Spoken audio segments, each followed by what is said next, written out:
Okay, let's dive into this. We've all been there, right? You snap what you think is going to be the perfect photo, but it comes out all blurry.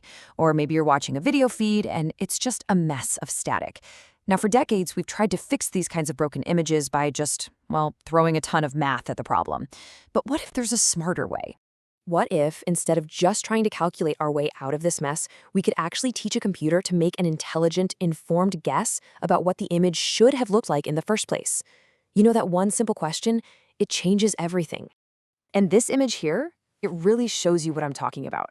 On the left, you've got the old world, a rigid, kind of stubborn grid based on pure calculus. It looks at the problem like it's just a simple math error to be solved. But on the right, you see the new world, a flexible, probabilistic curve. This treats the problem as a question of what's most likely. To put it another way, the old method just tries to minimize the mathematical error, pixel by pixel. It's very rigid. The new way, though, does something way more sophisticated. It tries to maximize the probability that its final answer is the right one. It's a huge shift from pure calculation to intelligent inference. And this quote right here, this is the absolute heart of it. That phrase, most likely, that's the key. We're not just correcting errors anymore. We're using that corrupted data as a clue to figure out the most plausible original image. It's less like an accountant crunching numbers and way more like a detective solving a case. So, how do we actually do this? How do we formally ask and answer this what's most likely question? Well, the answer comes from this incredibly powerful tool called Bayes' theorem. It gives us a perfect framework for combining the new clues we have with the knowledge we already know. This Venn diagram just nails the whole idea. Think of it like this, okay? The observed data, that's our blurry photo, that's the clue we found at the crime scene. Then you have prior knowledge. That's all our general experience, everything we know about what the world usually looks like. And that sweet spot right in the middle where they overlap, that's the posterior estimate. That is our most likely culprit, the restored image. Now, I know that formula might look a little intimidating at first glance, but it's actually really elegant once you get to know it. So let's just break it down piece by piece and see how the magic actually works. All right, first up is the posterior. This is our goal. This is the grand prize. It represents the probability that a certain clean image, let's call it F, is the real one, given the blurry evidence, we'll call that G, that we've actually seen. So this is the final sharpened image we're solving for. Next up is the likelihood. This part is kind of like checking our work. It asks a simple question. If our guess for the true image, F, was actually correct, how likely is it that our camera would have produced the exact blurry mess, G, that we're looking at? It's what connects our theory to the actual evidence. And to go right back to our detective analogy, this is like asking, okay, if this guy is the culprit, how well do his fingerprints match the ones we found at the scene? A really high likelihood just means our guess is a fantastic explanation for the evidence we have. Then we have the prior. And this is the crucial dose of common sense. It's all of our background knowledge about the world. It asks, what's the probability of an image like this even existing in the first place?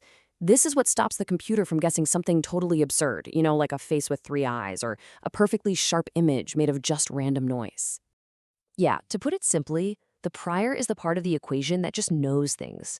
It knows that trees are usually green, skies are usually blue, and that edges on things are typically smooth, not jagged. It provides a much-needed reality check.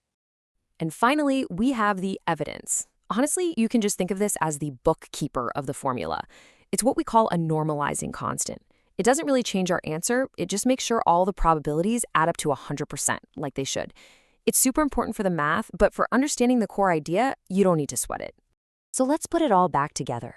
We take the likelihood, how well our guess explains the blurry photo, and we multiply it by the prior, our common sense knowledge of the world.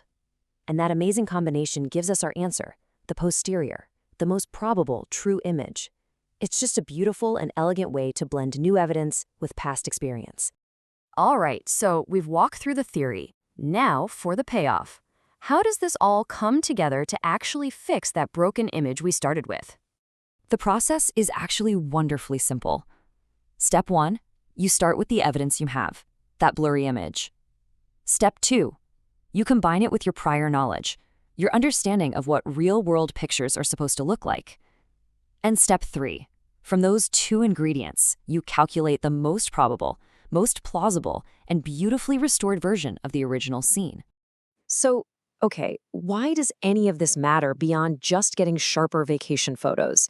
Because this shift in thinking from this rigid, deterministic math to a more flexible, probabilistic approach, well, it's a revolution that goes way, way beyond just image processing. At the end of the day, the reason Bayesian thinking is such a game changer is because it basically mimics how we learn. I mean, think about it. We don't start from scratch every single time we see something new. We constantly update our beliefs based on new evidence. And this approach gives machines that same incredible power, the ability to make smart, reasoned judgments in a world that is almost never black and white. And that kind of leaves us with a final thought.